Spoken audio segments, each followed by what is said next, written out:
മേലാർക്കോട് പല്ലശാൻകുളം സ്വയംഭൂ മുത്തുമാരിയമ്മൻ ക്ഷേത്രത്തിലെ പ്രതിഷ്ഠാദിനം ആഘോഷിച്ചു. ആഘോഷത്തിന്റെ ഭാഗമായി നിരവധി ചടങ്ങുകൾ നടന്നു. അതിരാവിലെ ഗണപതി ഹോമം നടത്തി.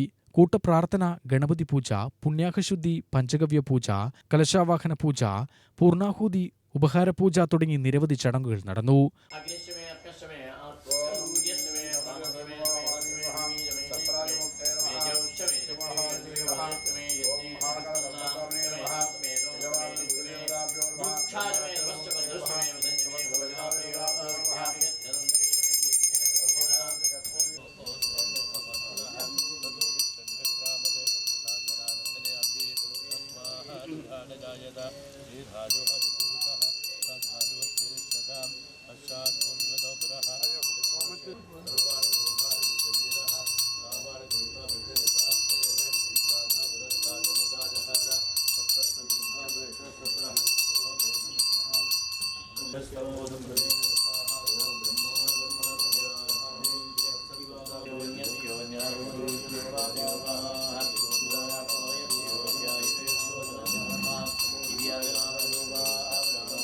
പ്രതിഷ്ഠാദിന മഹോത്സവത്തെക്കുറിച്ച് മുഖ്യകാർമ്മി വി ശങ്കരഗുരുക്കൾ വിശദീകരിച്ചു.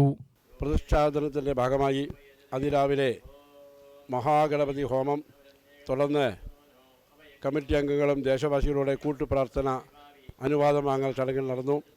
അതിനെ തുടർന്ന് ഈ ക്ഷേത്രത്തിലുള്ള ദേവീദേവന്മാർക്കെല്ലാം വിശേഷമായ കലശസ്ഥാപനങ്ങൾ ചെയ്ത് വേദശിവാഹമോക്തപ്രകാരമുള്ള ആവാഹനാദി ജപ പൂജാദികൾ ചെയ്ത് കലശങ്ങൾ സ്ഥാപിച്ച് വിശേഷമായ ജപാർച്ചനകളും, തുടർന്ന് അതാത് ദേവന്മാർക്ക് അതാത് മന്ത്രങ്ങളെ കൊണ്ടുള്ള വിശേഷമായ ഹോമങ്ങൾ, അന്നം, ചമതകൾ, നെയ്യ്, നവധാന്യങ്ങൾ, വിശേഷമായ മൂലികളെ കൊണ്ടുള്ള ഹോമങ്ങൾ ചെയ്ത് അതിൻ്റെ അംഗമായി മഹാപൂർണാവധി നടക്കും. UTV news, Palakkad.